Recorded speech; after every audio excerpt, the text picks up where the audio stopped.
네, 김민석 총리 후보자에 대한 국민의힘의 공세가 해도 너무한 지경으로 가고 있어서 보는 이들에게 정말 낯뜨겁다라는 생각을 하게 합니다.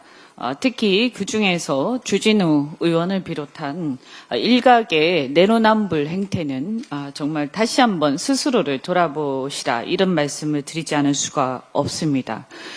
방금 김병주 최고위원께서도 말씀하셨지만 홍준표 전 시장께서 내란 특검 결과 국민의힘이 내란 동조 정당으로 밝혀지게 되면 위헌 정당이 될 수도 있다, 이런 말씀을 하셨다고 합니다.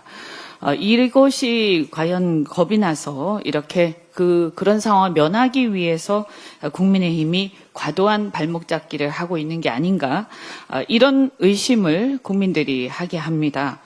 국민의힘은 스스로를 좀 돌아보고 국민들이 오히려 국민의힘에 대해서 의구심을 가지고 쳐다보지 않도록 과도한 공세를 좀 멈추고 이재명 정부의 국정 수행에 좀 협조하는 모습을 보이시기를 바랍니다. 추경과 관련해서 송원석 원내대표를 비롯해서 국민의힘에서 계속 비난을 원색적으로 하고 있습니다. 그런데 이 추경과 관련해서는 사실 재정 포퓰리즘이다, 이렇게 얘기를 하고 있지만 그동안 윤석열 정부가 건전재정을 계속 외쳐왔음에도 불구하고 실질적으로 보면 결산할 때마다 보면 세수 펑크의 적자가 굉장히 심각했습니다. 특히 전문가들에 의하면 윤석열 정부가 내세워왔던 건전재정은 지난 3년 동안 한 번도 지켜지지 않았습니다.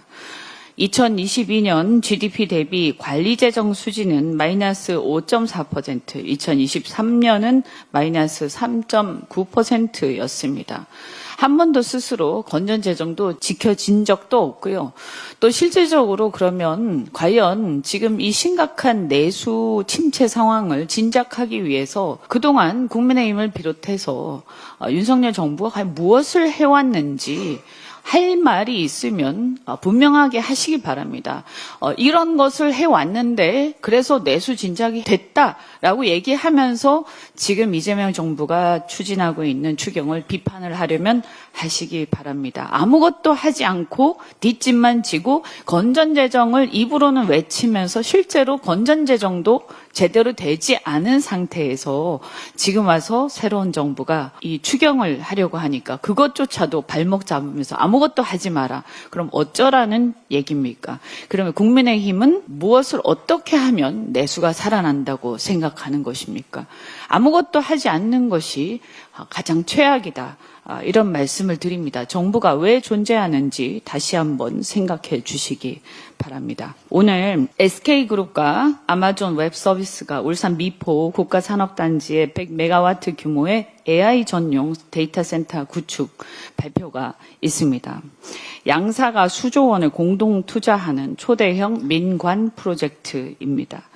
약 25조 원에 달하는 경제적 파급 효과와 7만 8천 명의 고용 유발 효과를 기대합니다. 이재명 정부가 공약한 AI 강국, G3 도약을 위한 인프라 조성의 시발점이라고 평가를 합니다. 이번 데이터 센터가 울산 미포 산단부지에 건설되는 것도 큰 의미가 있다, 이렇게 생각합니다. 수도권에 집중되고 있는 데이터 센터를 비수도권으로 분산하는 의미가 있고요. 미포 산단부지 인근에 SK가스의 LNG 열병합 발전소가 있어서 대규모 전력 수급이 용이하기 때문에 분산 에너지 활용으로 전력의 직접 거래가 가능할 수 있습니다. 전기요금의 절감도 기대할 수가 있습니다.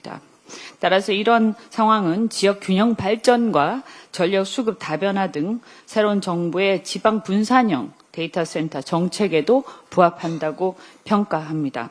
앞으로 수도권 외에 지역, 그러니까 지방에서 특히 이 거주지 인근보다도 산업단지에 구축 운영하는 데이터 센터에 대해서 좀 더 인센티브가 제공된다든지 이런 식의 정책적인 지원책, 이런 것들을 고려해 봄직하다, 이렇게 생각합니다.